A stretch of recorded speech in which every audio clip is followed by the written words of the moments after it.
Welcome back, subscribers, and hello YouTube viewers. On this occasion we are going to have a look at three things: the Sandringham Yacht Club, also the Hampton Sailing Club, and also the HMAS J7 submarine that has been scuttled at this location. Now, the Sandringham Yacht Club is approximately 30 minutes from Melbourne, south of Melbourne in Victoria, Australia. Now we'll start with the brief history of the Sandringham Yacht Club. Now, the Sandringham Yacht Club's history can be traced back to the Port Phillip Yacht Club, which was originally established in 1903 adjacent to the public jetty that you'll see in some of these older photos that will be rebuilt next year in 2025.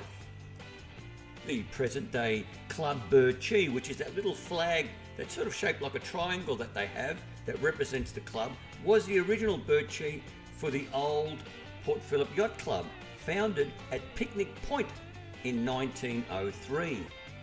In 1911, Sandringham Yachting and Angling Club were founded, and in 1912, Sandringham Yachting and Angling Club was renamed Sandringham Yacht Club, with the first Sandringham Yacht Club race season conducted in 1913-1914, so obviously during the summer months of Christmas.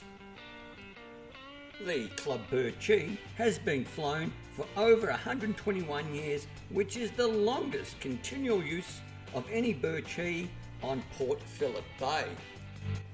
Now we'll just take a quick break of all the history, and what I'll do is once the drone goes up, I'll continue on with a bit more history. But here are a few more old photos, and we'll go right into having a bit of a walk around to see what we see. So please enjoy these remaining historic photos.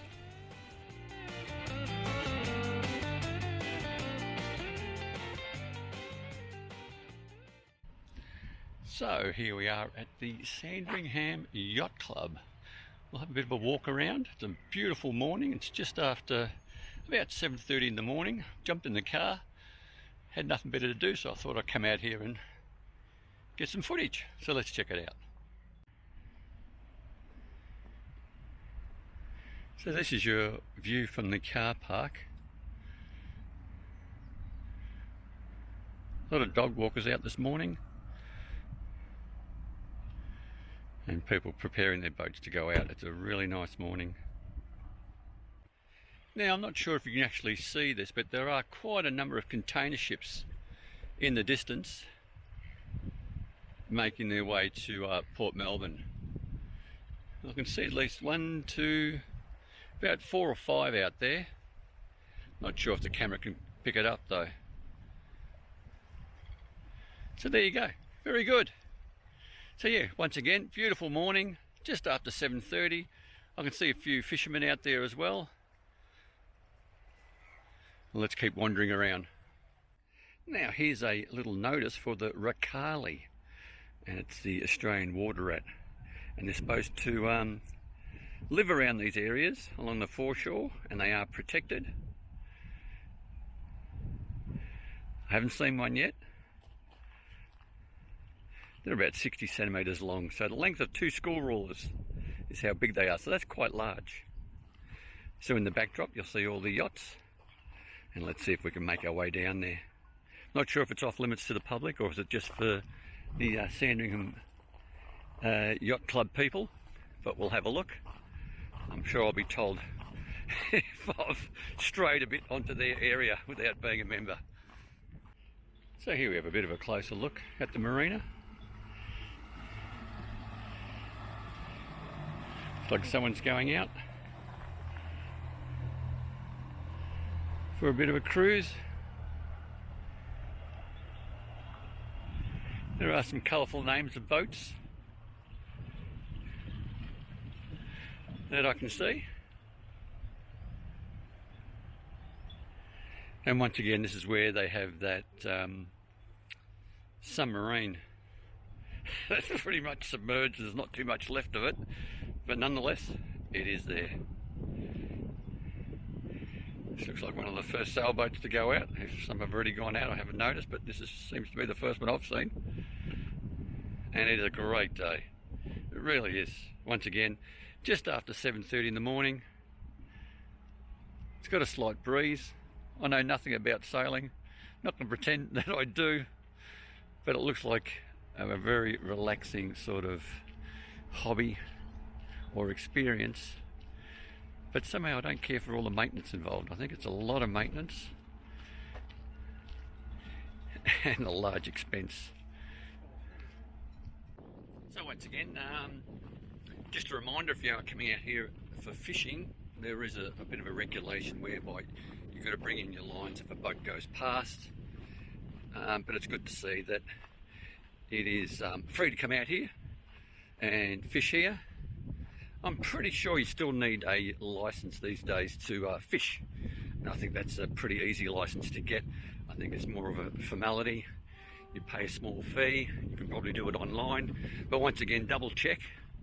I'm only surmising on what I believe to be the situation with fishing, but it is a fun thing to do. These guys must have been out here for quite some time. They're all rugged up.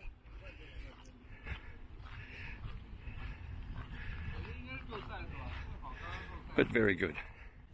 Now, I'm not sure if you can see that, but way in the distance you can see a cruise ship, and I believe that to be Station Pier. And then we pan across to the right. There's your city skyline. So we're not all that far away. I think it took me about 30 minutes to get here from the CBD of Melbourne. So it's an easy drive. And here's just another angle of the Sandringham Yacht Club.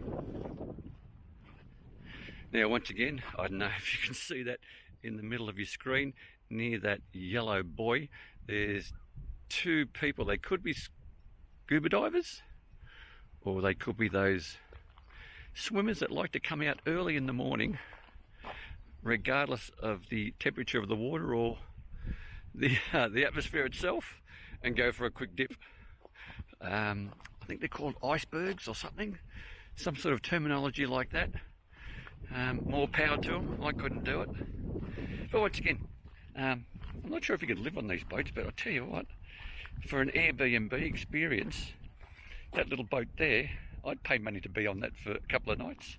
You don't have to take me anywhere, just for the experience of sleeping on a boat. I'm not sure if that's permitted here.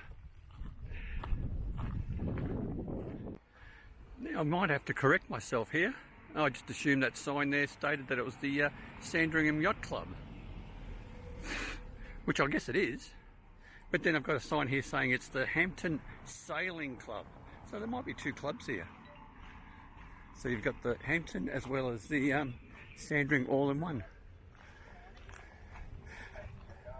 So this is your main entrance to come into the Sandringham Yacht Club.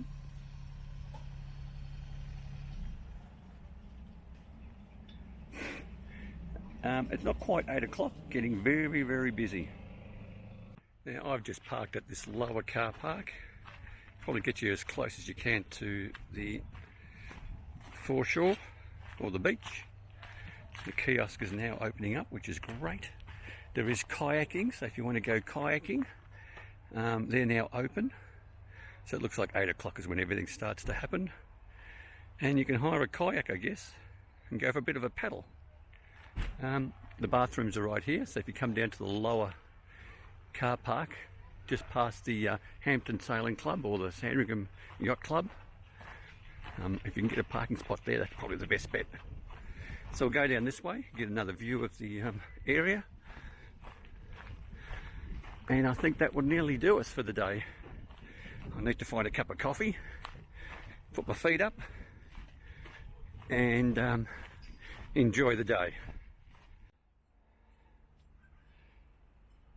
So it does look like you can park up any canoes or smaller sized yachts or sailing boats and have them here as storage, which is great. And it does look like further back down there in the distance they do maintenance of some sort. Not sure how much maintenance they do and how much spare space they have available.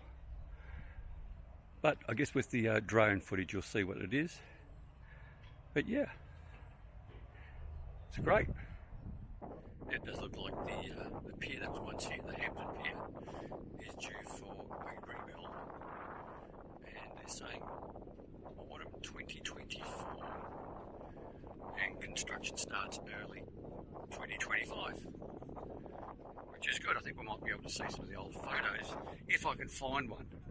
I think I can, I'm not 100% sure, but there used to be a pier right here, an old timber one. Once again, dog walkers everywhere, taking advantage of the nice day. And once again, way in the distance, you can see the city skyline.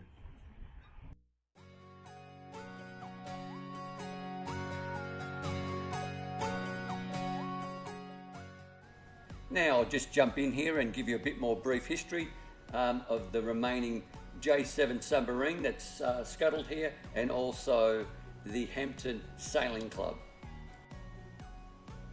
Now, the Hampton Sailing Club was formerly the Victorian Ladies Yacht Club, which was formed in 1945.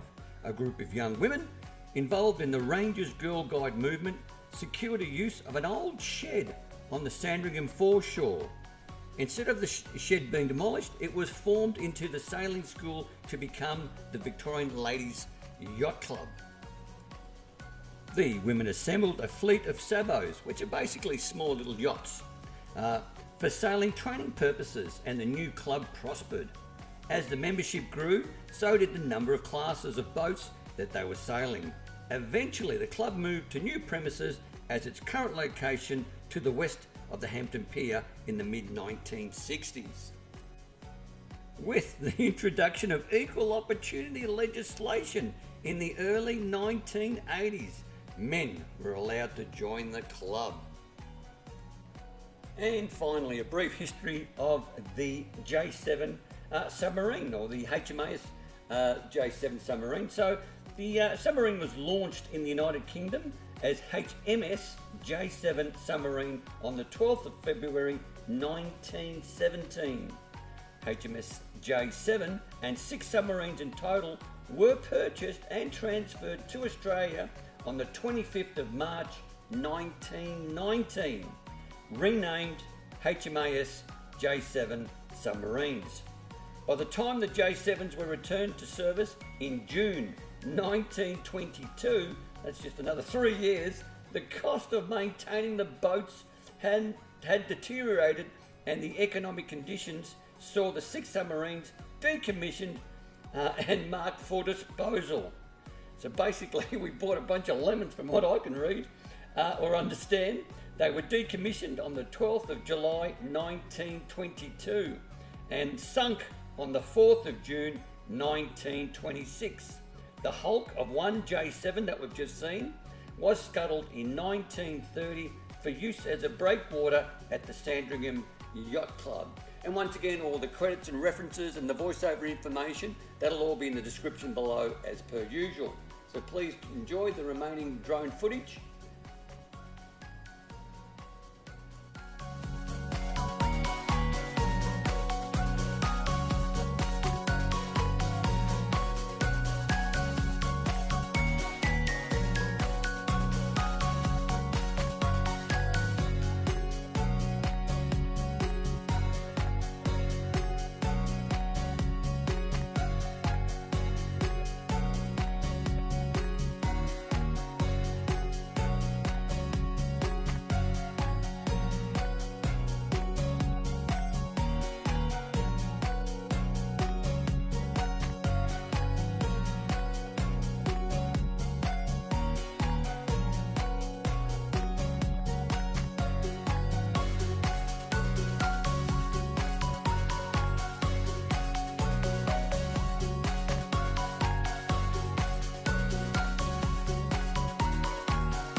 So here we are nearing the end of this video. Once again, if you do like it, by all means, click on the like button. Subscribe. Subscribe, it doesn't cost you 1 cent. And it really does help the channel immensely. But most importantly, stay safe, commute safe, and have a great day. And if you get the opportunity, try to get out as much as you can. Thanks for watching. Bye.